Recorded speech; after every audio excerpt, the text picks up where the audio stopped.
नमस्कार जोहार। आप देख रहे हैं न्यूज जे अपडेट का न्यूज बुलेटिन। बढ़ते हैं दिन भर की तमाम बड़ी खबरों की ओर। पहली खबर की बात करें तो झारखंड से मैट्रिक व इंटर करने वालों को ही मिलेगी ग्रुप सी और डी की नौकरी। कार्मिक विभाग कर रहा है नियमावली में संशोधन। खबर के अनुसार कार्मिक प्रशासनिक सुधार तथा राजभाषा विभाग की तरफ से झारखंड कर्मचारी चयन आयोग परीक्षा मैट्रिक इंटरमीडिएट स्तर का संचालन नियमावली 2015 में संशोधन किया जा रहा है।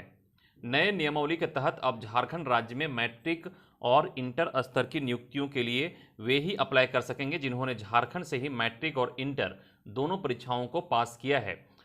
मतलब मैट्रिक स्तर की परीक्षा के लिए आवेदन वे ही कर सकते हैं जिन्होंने मैट्रिक झारखंड से पास की है तथा इंटर स्तर की परीक्षाओं के लिए इंटरमीडिएट झारखंड से ही पास करना अनिवार्य होगा। वहीं कार्मिक विभाग की तरफ से नियमावली में संशोधन का काम तेजी से किया जा रहा है। झारखंड सरकार की तरफ से राज्य में खाली पड़े पदों पर नियुक्ति की तैयारी चल रही है। इससे पहले ग्रुप सी और डी की नियुक्तियों के लिए नियमावली में संशोधन किया जा रहा है। बता दें कि ग्रुप सी और डी की नियुक्तियों के लिए परीक्षा संचालन नियमावली 2015 में रघुवर दास की सरकार ने की थी, जिसके बाद माना जा रहा था कि इस नियमावली को हेमंत सरकार बदलेगी, लेकिन इस नियमावली को बदला नहीं जा रहा है बल्कि इसमें संशोधन किया जा रहा है। नियमावली में इस बात का कहीं जिक्र नहीं है कि ग्रुप सी और डी की परीक्षा के लिए मैट्रिक और इंटर कहां से पास करना है, जिसे अब संशोधित किया जा रहा है। अगली बड़ी खबर की बात करें तो निजी स्कूलों की मनमानी के खिलाफ अभिभावक पहुंचे राज्यपाल के द्वार, पोस्टकार्ड भेजकर लगाई गुहार। बता दें कि झारखंड अभिभावक संघ झारखंड के सभी जिलों में निजी स्कूलों की मनमानी के विरोध में अपनी मांगों को लेकर 7 वार 7 गुहार अभियान चला रहे हैं। इसी के तहत बुधवार को कार्यक्रम के आखिरी दिन झारखंड के राज्यपाल के नाम पोस्ट कार्ड अभियान चलाया गया।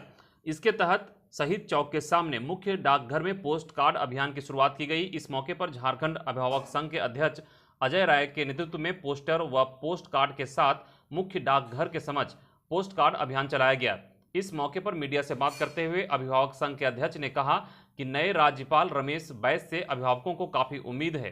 उन्होंने यह भी कहा कि राज्य के लाखों अभिभावकों की पीड़ा को समझते हुए प्राइवेट स्कूलों की मनमानी पर लगाम लगाने को लेकर राज्यपाल इस पर हस्तक्षेप करें। अगली बड़ी खबर की बात करें तो मुख्यमंत्री के पीए का बयान हमारे पास फंड नहीं है पर हाईकोर्ट ने कड़ी टिप्पणी व्यक्त की है। बता दें कि झारखंड हाईकोर्ट ने ब्लैक फंगस मामले में स्वतः संज्ञान पर सुनवाई करते हुए कड़ी मौखिक टिप्पणी की है। हाईकोर्ट ने अपनी मौखिक टिप्पणी में कहा कि चीफ मिनिस्टर के पीए कहते हैं कि हमारे पास पैसा नहीं है तो क्या हमारे नागरिक अपनी जगह और जमीन बेचकर अपना इलाज कराएं। Chief justice doctor Ravi Ranjan ने सुनवाई के दौरान कहा कि अगर मेरे पास पैसा होता तो मैं उस पीड़ित को पैसे देकर मदद करता। ब्लैक फंगस से पीड़ित उषा देवी के मामले में हाईकोर्ट के चीफ जस्टिस ने स्वतः संज्ञान लेते हुए राज्य सरकार से पूछा है कि पीड़ित महिला के इलाज की क्या व्यवस्था की गई है। वहीं सुनवाई के दौरान उपस्थित रिम्स डायरेक्टर से कोर्ट ने पूछा कि क्या आप शपथ पत्र दायर कर यह जानकारी दे सकते हैं कि ब्लैक फंगस से जूझ रहे मरीज बाहर से दवा नहीं खरीद रहे। रिम्स डायरेक्टर ने अदालत को जानकारी देते हुए बताया कि दवाइयों की सप्लाई पूरी नहीं है, इसलिए हम शपथ पत्र दायर नहीं कर सकते।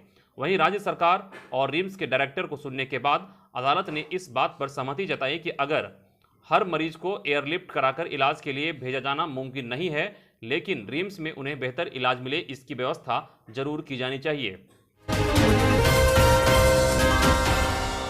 अगली बड़ी खबर की बात करें तो अनुसूचित जिलों में 100% आरक्षण के नियम रद्द करने की फाइल राजभवन में हो रही है समीक्षा। बता दें कि रघुवर दास की सरकार में बनी नियोजन नीति रद्द होने के बाद अब झारखंड में अटकी हुई नौकरियों के दरवाजे फिर से खुल जाएंगे।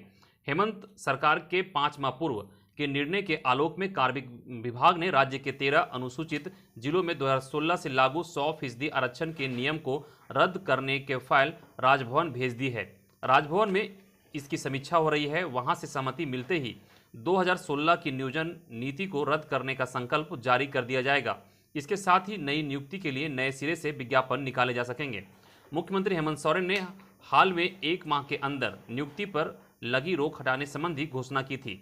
सीएम ने नई योजना नीति बनाने को भी कहा है, जिसका प्रारूप तैयार हो रहा है। अधिकारियों का कहना है कि जब तक प्रारूप नहीं बनता तब तक 2016 के पहले की नीति से नियुक्तियां हो सकेगी। इसी आलोक में कार्मिक विभाग ने पहल तेज कर दी है। दरअसल झारखंड कैबिनेट ने पूर्व की सरकार की बनी नियोजन नीति को रद्द करने का फैसला लिया है। इसके तहत राज्य में 2018 में बनी 11 गैर अनुसूचित जिलों में लागू नियोजन नीति रद्द हो चुकी है। वहीं 13 अनुसूचित जिलों में नियोजन नीति को रद्द करने का फैसला फरवरी माह में ही लिया गया था, लेकिन संकल्प जारी नहीं होने की वजह से इन जिलों में तृतीय व चतुर्थ वर्गीय पदों पर 100% आरक्षण का आदेश अभी तक निरस्त नहीं हो सका है। अगली खबर, विधानसभा स्पीकर ने जामताड़ा से कुंडहित सब स्टेशन तक हुए कार्य के दिए जांच के निर्देश। खबर के अनुसार जामताड़ा के कुंडहित तक विद्युत संचरण लाइन के घटिया कार्य को लेकर विधानसभा अध्यक्ष सह नाला विधायक रविंद्र नाथ महतो ने मुख्य सचिव को पत्र लिखकर गुणवत्ता की जांच का निर्देश दिया है। इसकी जांच के लिए वरीय अधिकारी को बहाल कर जांच शुरू करने का निर्देश दिया है। साथ ही एनसीसी और पेस पावर कंपनी पर दंडात्मक कार्रवाई का भी निर्देश दिया है। पत्र में लिखा गया है कि जामताड़ा से कुंडहित विद्युत संचरण लाइन में घटिया कार्य करने के कारण आए दिन हल्की हवा और बारिश से बिजली के खंभे गिर रहे हैं। इससे लोगों को परेशानियों का सामना करना पड़ रहा है। विधानसभा अध्यक्ष के इस पत्र को लेकर जामताड़ा विद्युत कार्यपालक अभियंता, दुमका विद्युत कार्यपालक अभियंता और अधीक्षण अभियंता ने स्पीकर के आवास पर पहुंचकर जामताड़ा से कुंडहित सब स्टेशन तक कंपनी द्वारा किए कार्य की समीक्षा की। अधिकारियों ने विद्युत संचरण लाइन में उपयोग किए घटिया सामानों को जल्द बदलने का आश्वासन दिया। अगली खबर, रिम्स में मरीजों को अब 5 वक्त का मिलेगा भोजन। सुबह की चाय दूध, सुबह का नाश्ता, दोपहर का भोजन, शाम का स्नैक्स और रात्रि का भोजन मरीजों के बेड तक पहुंचाया जाएगा। बुधवार से मरीजों को खाना खिलाने की जिम्मेवारी कोलकाता की कंपनी जाना इंटरप्राइजेज को दी गई है। नई व्यवस्था के तहत अब स्टील के प्लेट में मरीजों को भोजन परोसा जाएगा, जिसके लिए कंपनी प्लेट की खरीदारी करेगी। बता दें कि रिम्स में 1500 बेड की क्षमता है। अस्पताल में भर्ती मरीजों को पहले 3 वक्त का भोजन दिया जाता था, जिसके लिए 100 रुपये प्रति मरीज रिम्स प्राइम सर्विस कंपनी को भुगतान करती थी। रिम्स शासी परिषद की बैठक में दर को बढ़ाकर 150 रुपये प्रति मरीज प्रतिदिन किया गया, जिसके बाद क्रय समिति के द्वारा ऑनलाइन प्राइस बीट खोला गया। इस बीट में जाना इंटरप्राइजेज का दर न्यूनतम पाया गया। कंपनी ने 129 रुपये में प्रतिदिन 5 वक्त का खाना देने के लिए हामी भरी। इसे देखते हुए रिम्स प्रबंधन ने जाना इंटरप्राइजेज का चयन करते हुए काम सौंप दिया है। 40 के हुए कैप्टन कुल माही, देश भर से फ्रेंड और फैंस दे रहे हैं बधाई। भारतीय टीम के पूर्व कप्तान आज 40वां बर्थडे सेलिब्रेट कर रहे हैं। माही और कैप्टन कूल के नाम से मशहूर धोनी का जन्म 7 जुलाई 1981 को रांची में हुआ था। माही अपना बर्थडे सिंपल तरीके से मनाना पसंद करते हैं। फैंस के अलावा कई लोग सोशल मीडिया पर धोनी को बधाई दे रहे हैं।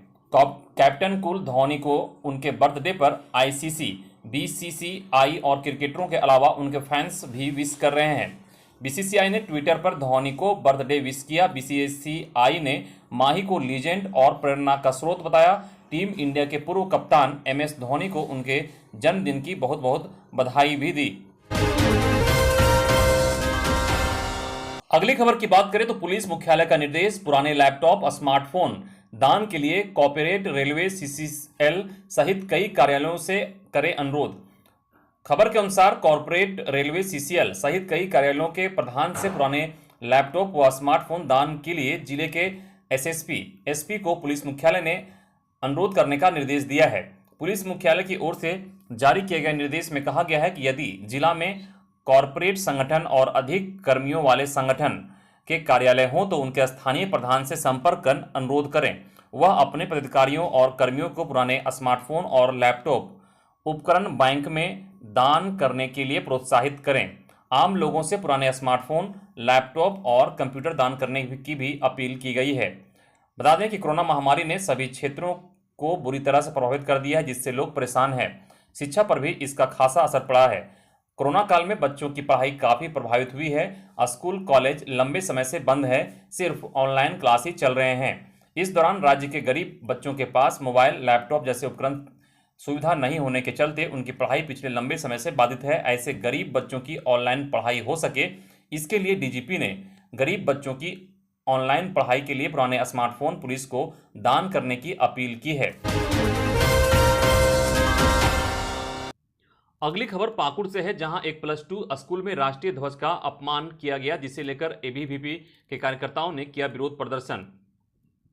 खबर के अनुसार पाकुड़ शहर के राज +2 स्कूल में उस समय अफरा तफरी का माहौल हो गया जब अखिल भारतीय विद्यार्थी परिषद के कार्यकर्ताओं ने हंगामा किया।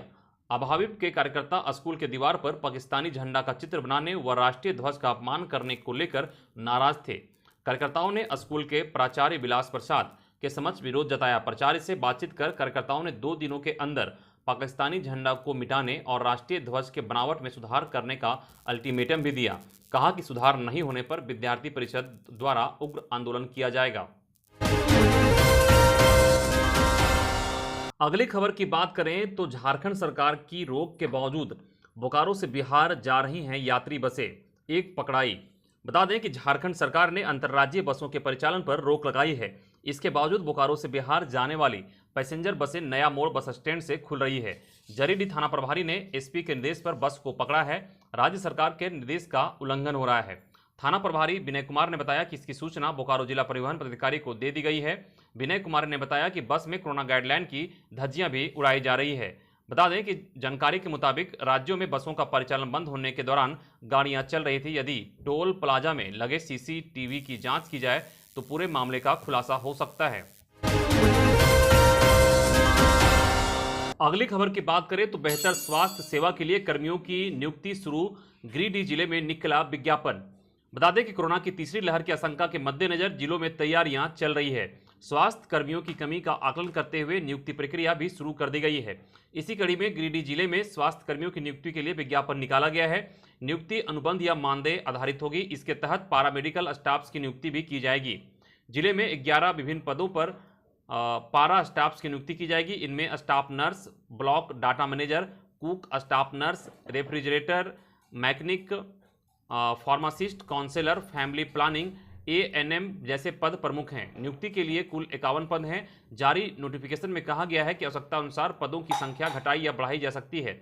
20 जुलाई तक योग्य और इच्छुक उम्मीदवार चिकित्सा पदाधिकारी कार्यालय में एप्लीकेशन दे सकते हैं।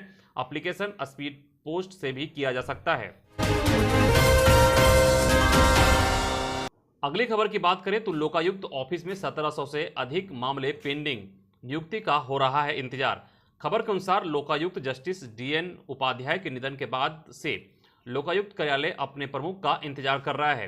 हाईकोर्ट से सेवानिवृत्त होने के बाद जस्टिस डीएन उपाध्याय झारखंड के लोकायुक्त बने थे। उनके निधन के बाद से लोकायुक्त कार्यालय में कामकाज रुका पड़ा है। यहां लगभग 1700 से अधिक मामले लंबित हैं। वहीं हर दिन नए मामले भी दर्ज हो रहे हैं। मालूम हो कि जस्टिस उपाध्याय का अभी 1 साल का कार्यकाल बचा हुआ था। बताते चले कि राज्य में लोकायुक्त कार्यालय 4 दिसंबर 2004 से एक्टिव होकर काम कर रहा है। राज्य में लोकायुक्त की नियुक्ति 5 साल के लिए की जाती है। हाईकोर्ट की सेवानिवृत्ति जस्टिस लक्ष्मण उरांव पहले लोकायुक्त बनाए गए थे। इसके बाद अमरेश्वर सहाय दूसरे लोकायुक्त बने थे। इसके बाद जस्टिस डीएन उपाध्याय को तीसरे लोकायुक्त के रूप में नियुक्त किया गया था। कोरोना की वजह से इनका निधन 29 जून को हो गया। जिसके बाद से लोकायुक्त का पद खाली है।